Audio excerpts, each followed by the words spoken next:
Ada Babinsa, pasti ada tokoh agamanya, ada tokoh masyarakatnya, ada pondok pesantrennya, ada rumah-rumah ibadah yang ada.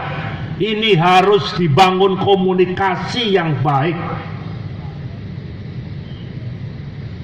supaya guyup mencermati gelagat perkembangan dan dinamika yang ada sekarang ini.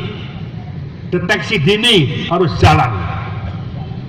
Camat kepala desa tidak bisa berjalan dengan baik mengamankan wilayahnya tanpa didukung kepolisian dan TNI. TNI kepolisian punya pengalaman intelijen, punya pengalaman operasional, punya pengalaman teritorial. Ini harus difungsikan dengan baik untuk menjaga ketertiban dan masyarakat, mempercepat pembangunan yang ada di tingkat kabupaten sampai di tingkat kecamatan dan desa. Ini yang saya mohonkan, bahwa pemerintah itu satu ya, termasuk kepolisian, TNI, kejaksaan, pengadilan, dan Dewan Perwakilan Rakyat, ditambah lagi tadi ada tokoh agama, tokoh adat, dan tokoh masyarakat. Tantangan bangsa ini yang pertama adalah masalah ketimpangan sosial, yang sekarang Pak Jokowi terus menggenjot dengan pembangunan infrastruktur ekonomi dan infrastruktur sosial untuk mempercepat mengurangi ketimpangan sosial ini. Gerakan PKK yang ada di daerah-daerah ini, banyak ibu-ibu yang hadir. Angka kematian ibu hamil di tingkat bawah masih tinggi di Indonesia. Mohon maaf, kanker serviks per hari di Indonesia 700 ibu-ibu yang meninggal karena kanker serviks. Gizi anak juga harus diperhatikan dengan baik. Ketiga hal ini mempengaruhi ketimpangan sosial yang ada. Ini harus diperhatikan baik oleh DPRD, baik dengan anggarannya, oleh Ibu Bupati dan perangkatnya di bawah. Harus ada pos-pos anggaran sampai ke tingkat desa, kecamatan untuk menggerakkan masyarakat ini.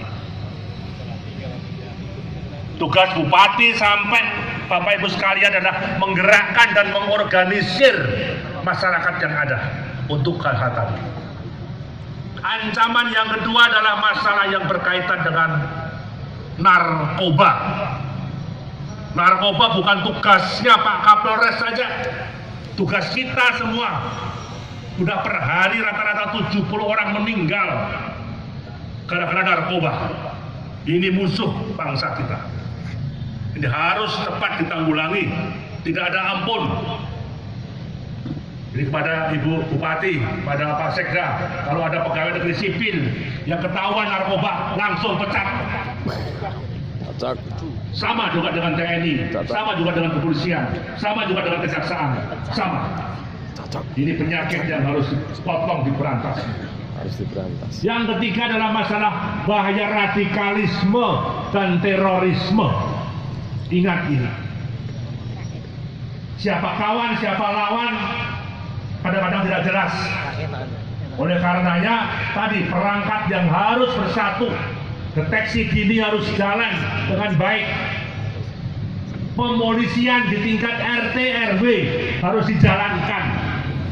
Pemolisian di tingkat RT RW maksudnya siskamling digerakkan. Ketua RT harus tahu berapa jumlah kepala keluarganya. Satu kepala keluarga berapa jumlah penduduknya. Kalau ada keluarga atau orang asing yang datang bermalam di RT itu, segera lapor kepada Pak Lurah, lapor pada Kapolsek. Dicermati dengan baik. Ini untuk menjaga stabilitas daerah.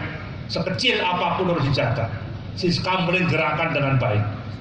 Soal Satpol PP atau ada pengamanan yang dibayar, silahkan, tapi harus memahami, mencermati setiap perkembangan, siapa yang datang, siapa yang bermalam, dan sebagainya. Ini ancaman bangsa kita yang paling harus dicermati dengan baik. Paham-paham radikalisme dan terorisme. Kepada Kesbangpol juga saya ingatkan, setiap orang berhak untuk berhimpun, berorganisasi di Klaten ini. dicermati apa tujuan perorganisasinya, siapa pengurusnya, sudah melingkupi berapa kecamatan, berapa desa, harus jelas, koordinasi dengan Kodim, dengan Polres, dengan Kejaksaan. Jangan sampai ada sejumlah aliran sesat berkedok ormas. Ada ormas yang intinya ormas sosial tapi punya agenda lain seperti Gavatar misalnya. Ini yang harus dicermati.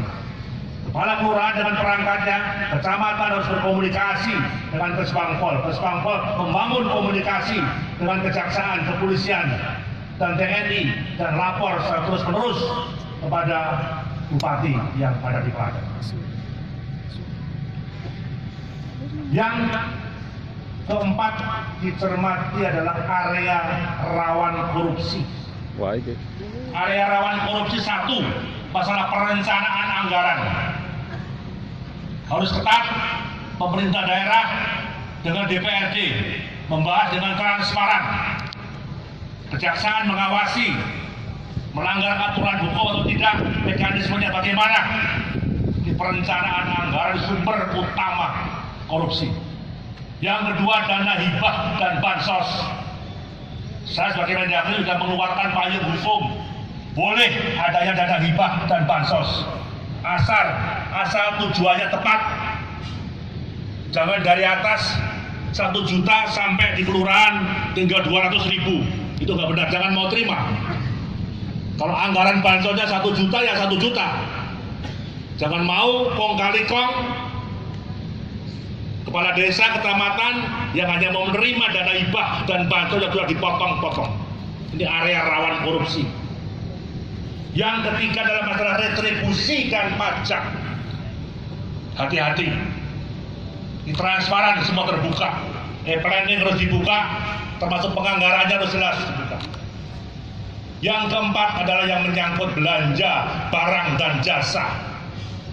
Ini sumber-sumber korupsi yang harus diperhatikan oleh jajaran Pemda Klaten khususnya. Yang keempat, yang kelima, tolong hindari jual beli jabatan. Hindari jual beli jabatan. Ini 5 area rawan korupsi. 5 area rawan korupsi yang harus dicermati dengan baik. Saya sebagai Mendagri sedih. Dari tahun ke tahun OTT KPK semakin banyak. Maka dalam sidang-sidang DPRD menyusun anggaran, undang kejaksaan, undang kepolisian, apa di masalah-masalah hukum, jangan sampai dilanggar. Ini harus secara terbuka dan secara transparan. Berikutnya saya titip kepada Bapak Ibu sekalian dari perangkat desa. Tugas perangkat desa adalah menggerakkan dan mengorganisir masyarakat di desa. Hari ini anggaran dari pusat 800 juta rupiah. Belum dari kementerian-kementerian yang lain. Belum dari bupati, dari Pemda, dari DPRD. Bisa di atas 1 miliar per desa. Ini manfaatkan dengan baik untuk pertumbuhan masyarakat yang ada di desa. Untuk pergerakan perekonomian masyarakat yang ada di desa. Usaha kecil menengah harus dibangkitkan kembali. Klaten wilayah yang besar, kecamatannya besar, masing-masing kecamatan harus punya produk-produk unggulan. Delanggu harus dipertahankan sebagai daerah penghasil beras yang baik. Juwiring punya UMKM payung, walaupun dulu payungnya payung kertas, sekarang sudah mulai ada payung plastik. Pertahankan sebagai ciri khas dari Juwiring. Mau ke Terucuk, setiap pagi bisa sarapan terencem, pertahankan terencem itu dengan baik. Terancam dimakan. Termasuk daerah lain. Ingat, Klaten juga masuk wilayah area rawan bencana, dekat dengan Gunung Merapi. Saya mohon Ibu Bupati dan Ketua DPRD anggarkan buat kecamatan desa yang berbatasan dengan Merapi. Jangan sampai nanti ada masalah bencana, anggarannya kelabaan lagi nanti. Ini yang harus dipersiapkan dengan baik. Pati harus Pati. Klaten. Maklum Bapak bisa di Pati, Pak. Klaten harus maju. Tadi dijelaskan oleh Ibu Bupati. Kota pertengahan antara Jogja dan Surakarta. Dengan Sukoharjo, dengan Wonogiri kita dekat. Ini Klaten harus maju. Iya. Majunya Klaten tidak boleh meninggalkan identitas dan jati diri masyarakat yang ada di Klaten. Pola pikir membangun Klaten harus dirubah, membangun untuk masyarakat dan daerah di Klaten, menggerakkan masyarakat untuk bisa berkembang untuk memajukan kota Klaten itu ke depan dengan baik. Ini yang saya minta intinya Bapak sekalian. Bapak Jokowi punya program jangka panjang. Tahun depan program infrastruktur ekonomi dan infrastruktur sosial itu selesai dengan baik. Tolong masalah reformasi agraria, diukur aset-aset tanah yang ada di Klaten, mana-mana yang bisa diberikan buat masyarakat, tanggung jawab kepala desa dan tanggung jawab camat serta Pemda yang ada di Klaten. Yang kedua, mempercepat fokus pertumbuhan. Namanya fokus, jangan sampai skala prioritas pembangunan di tingkat Provinsi Jawa Tengah bisa dijabarkan yang ada di Klaten sampai yang ada di bawah itu harus fokus. Tahun ini apa, tahun kedua apa, tahun ketiga apa, tahun keempat apa, tahun kelima apa, dan seterusnya.